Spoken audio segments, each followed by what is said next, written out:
Hi, all. Welcome back. Right now, we're talking about communicating technical information in a transnational world, which is really just about kind of expanding our idea of audience, what we think about as the audience for technical writing. Now, oftentimes, of course, our audiences are internal audiences, audiences within an organization, but increasingly, our documents are reaching across the globe, right? Things like social media and other internet technologies make it much easier for us to communicate information across the globe. And so we need to start thinking about more complex ways of thinking about our audiences. So, what do we mean when we say transnational? Well, organizations may, of course, operate at many different levels: local, right, regional, national, international, meaning that they are based in one country, but they have exchange with other areas, import, export. Multinational, which means they actually have offices in different nations. And transnational, which are kind of these giant organizations now that actually span the globe and have fully operating hubs in many different places that allow them to really be a persistent part of global culture. Think about something like McDonald's, right? There are McDonald's stores in all over the world and in very different places, and of course those places have adapted to local audiences in order to be successful.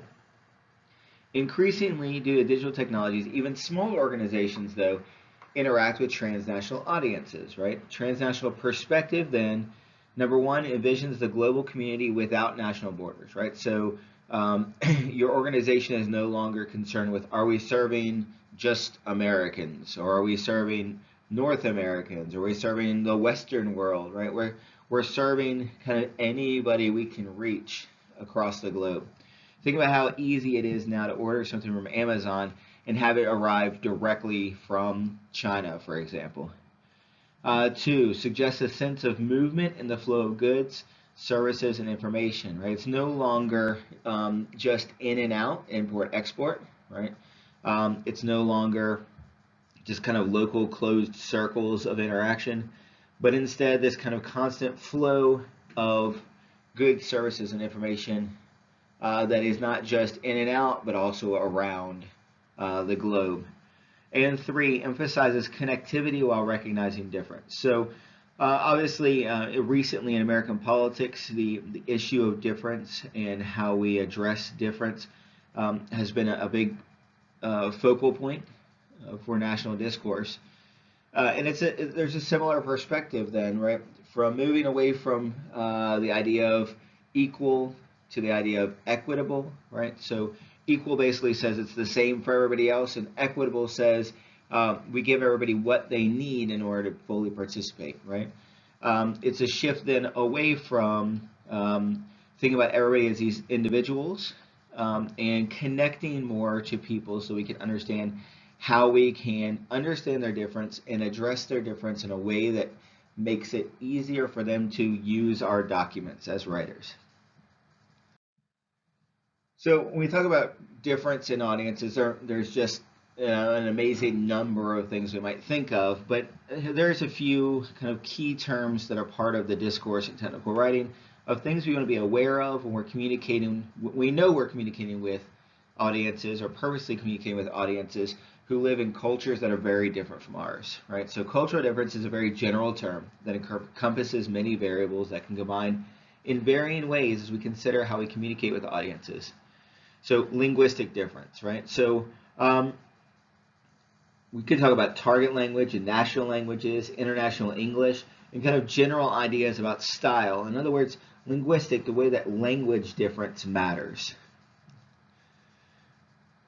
It is true that English has become the business language of the world. However, that does not mean that it's the same English as the English that we speak, right? So as we talk about international English, a lot of people, for example, learn British English rather than American English in the international world, and we need to be aware of these kind of subtle differences that causes. But even people who are second language speakers of English are going to have different issues depending on what home language, what first language they have, okay? And paying attention to those language issues within your audience can help you craft a document that is more accessible to them. Social issues, business etiquette, which is different in different cultures. Social interaction norms, right? In America, we shake hands. In Western Europe, they give kisses on the cheek. In some Asian countries, they bow, right? They're very different social interaction norms, and that's just, kind of a first meeting.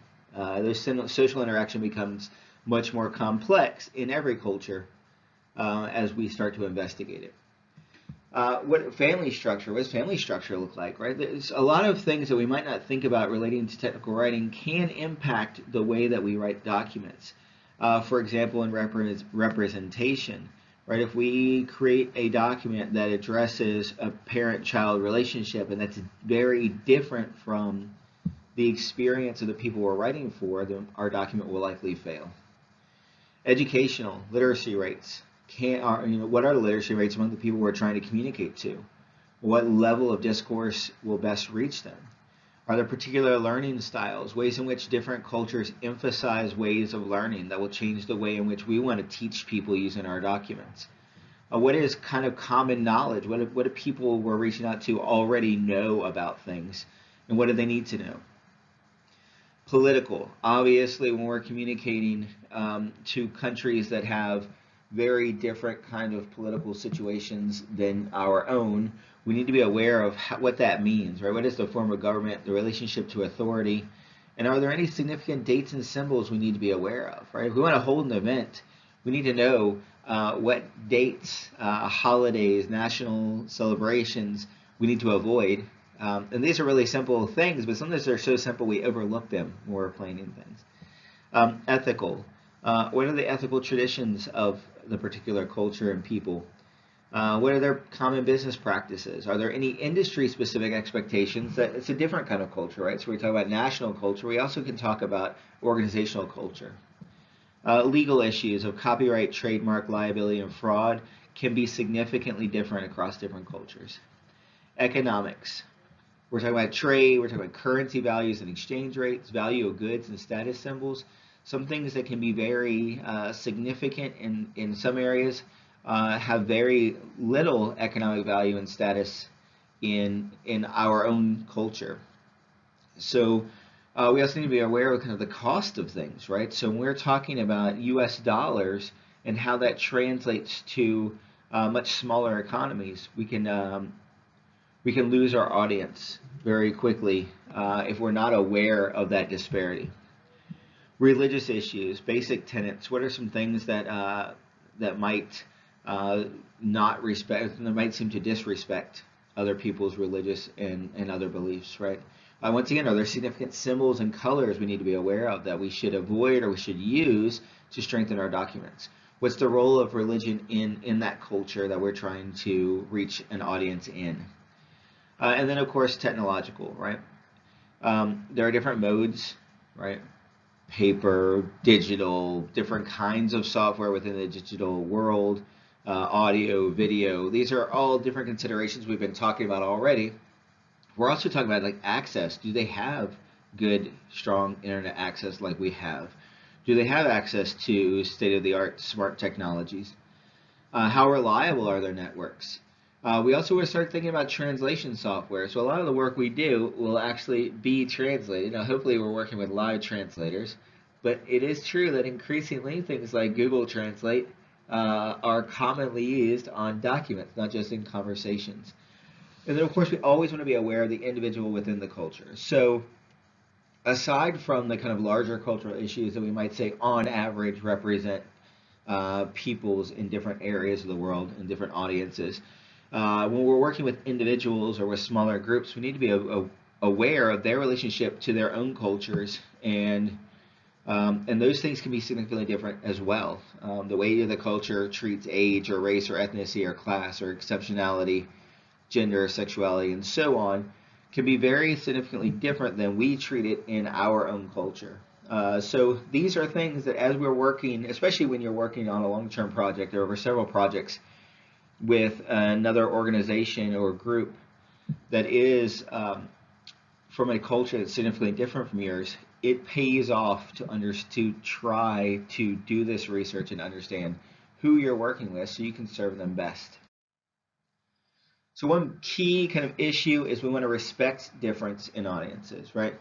We don't want to try to make our audience fit into who we think they should be or who we think they are. Instead, we should kind of try to understand them first and then meet them on their own terms. There's no simple formula for understanding and respecting other culture, but there are a few things you can do. Number one, avoid stereotypes, right? Don't assume that what you've seen in a movie is what people are really like. Be attentive to difference through understanding, right? And it's about kind of being open to recognizing difference and to not judging it, but instead trying to understand it, right? How can I understand you as a person for whom you are? Treat different audiences equitably rather than equally. I mentioned that before, right? Equitable means trying to give them what they need to get where they need to be, rather than giving everybody the same thing and assuming that will serve everybody in the same way. Ask questions rather than make assumptions. And here's a key: if you ever do work with translators, treat translators as collaborators. They're actually people who are full of knowledge that goes beyond just language and includes a lot of cultural cues, right? Many translators will actually be second language English speakers who come from that culture. So they can give you a perspective on that culture from an insider's point of view that's very difficult for us to get as outsiders. We're going to talk about adapting writing. So how are we actually turning our documents into things that are useful for these different audiences? Well, we adapt it, right? What things can we change? There's different approaches. One of the common approaches we call localization. And localization is defined as adapting a product and translating a document for a specific local audience. In other words, we take a document and we try to make that document tailored for that particular audience. This is something we do in technical writing no matter who our audience is, whether they're international or whether they're local. We're trying to build documents that adapt to the needs and abilities of our audiences. So general localization, of course, addresses superficial differences like language, currency, and date and time formats. But radical localization focuses on substantive cultural differences that can drastically change the design and approach of the document. Right? Now, localization is great if we're working on one document or one set of documents for one audience. But of course, in these transnational organizations, we are reaching across many different audiences and many different cultures, many different locations. It becomes very cost ineffective to localize, right? It may be that the document, in order for the document to be effective enough or as effective as possible, that we will invest the time and resources to localize every document. But they can get really costly. So you should be aware of that, right? So even while best practice would be radical localization, it's not always possible. So another way we can think about adapting writing is to think about internationalization. Internationalization is defined as the process of writing, rewriting, designing, and redesigning documents so they can be more easily localized to any transnational audience, right? So this is the idea that we have this document that we need to share across many different cultures and languages. What can we do to that document to make it easier to adapt to those different audiences? And what we're doing basically here is we're separating out core information, that information that can be reused with little to, I should say no revision across documents and settings, versus international variables, which are parts of documents that can be localized, right? Internationalization identifies these variables for later localization. So we have the same central message, we know that, right?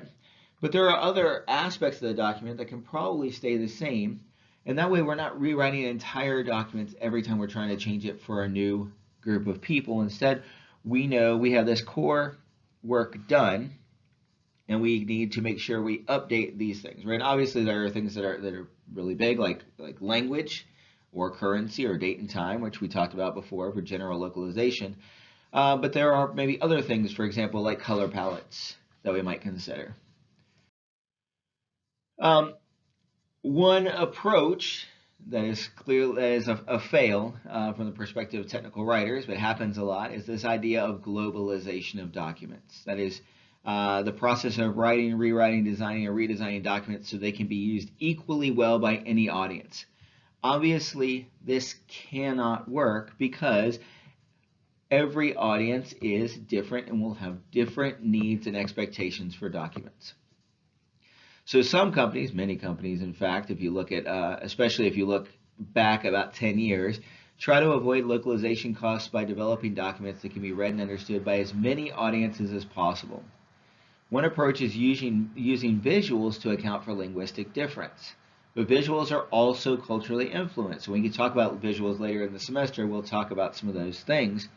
So truly global documents are not possible, right? So our best work is going to balance, right, localization with globalization through something like internationalization, right? Identifying our core information and then those variables that we can easily change without costing a lot of money to adapt documents. So here's some ideas to think about writing for transnational audiences and enhancing translation. First of all, when we talk about terminology, specialized terms often do not translate directly. We need to be aware of what words other cultures use for highly technical terms that we cannot translate in easy ways. In that case, it's probably better to either actually use the local term or to use our term with a note that defines that term for them through local language, right? Because these are things that don't have clear translations in all cases. Clarity. Avoid idioms. Idioms, of course, are common expressions we use all the time that are highly metaphorical in nature and therefore hard to translate. Avoid acronyms, right? Not all translators are going to be familiar with our language's acronyms, and those acronyms can be significantly different in other cultures. Avoid unnecessary complexities in grammar or syntax, right? How is our word order? If we have these really long sentences with many dependent clauses and phrases, it can become really complex and cause ambiguity for the translator. Be aware of cultural and rhetorical differences. Humor and pop culture references in particular do not translate well. Humor can be very different across different cultures. And pop culture has to do with the popular culture in your particular context. So it can look very different depending on where you are. And finally, design. Organize information clearly to accommodate differences in writing.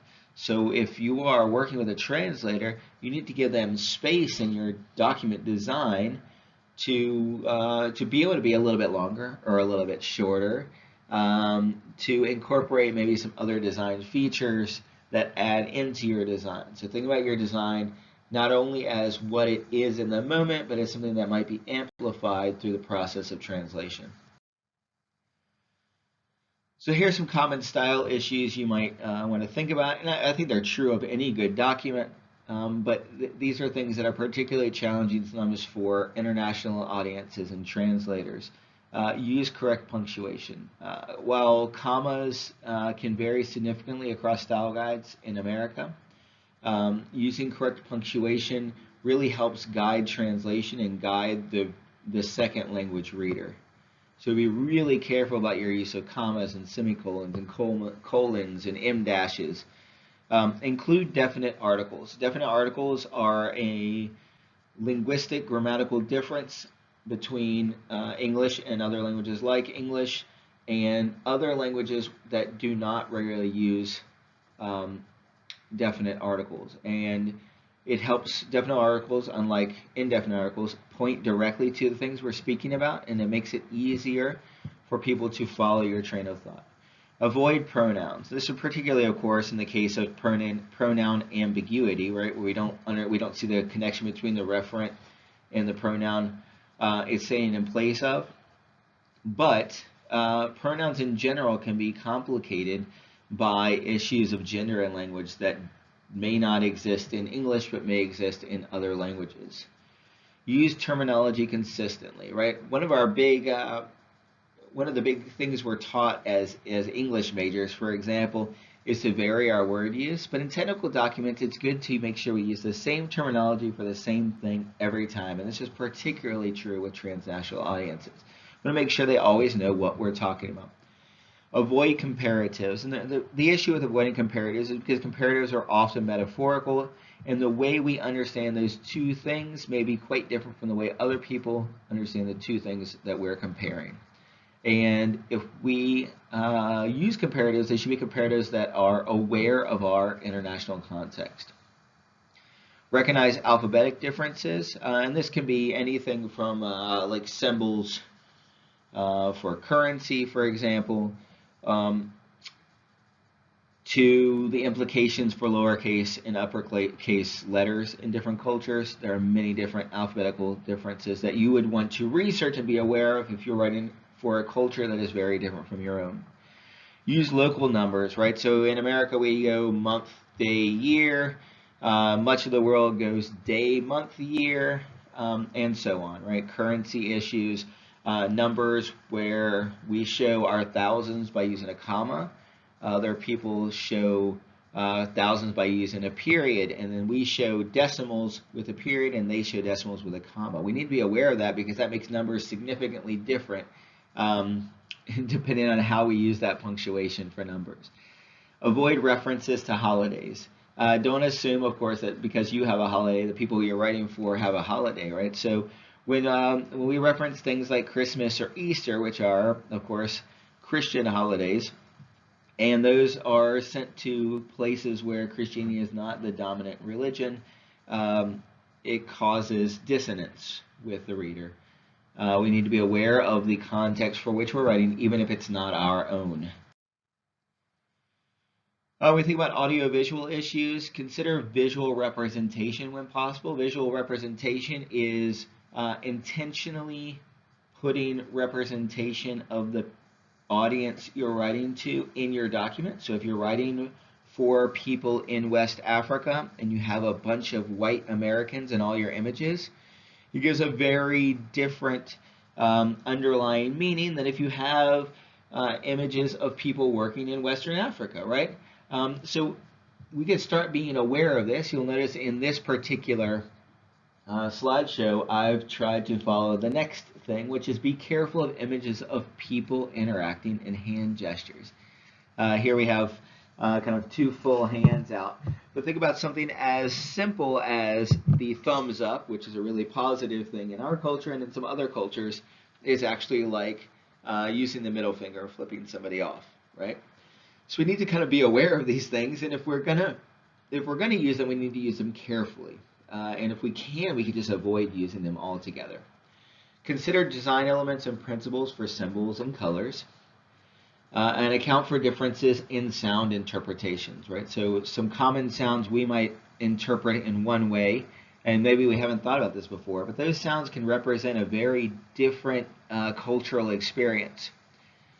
Think about dogs barking. When we hear dogs barking and we are comfortable with dogs, we may think about the household pet who's barking at the mail carrier while they walk by. But when you're a person who has been terrorized by a regime that uses dogs as a tactical weapon, that dog barking in the background isn't your fun, playful friend, but instead is a threat, right? So something as simple as that. We need to be aware of that, and that's true of police sirens. It's true of a lot of different sounds. So we need to kind of be aware of how our visuals represent the people and might impact people we are writing for, and how sound interpretations might impact the audio issues we choose, in the same way we think about language and colors and symbols.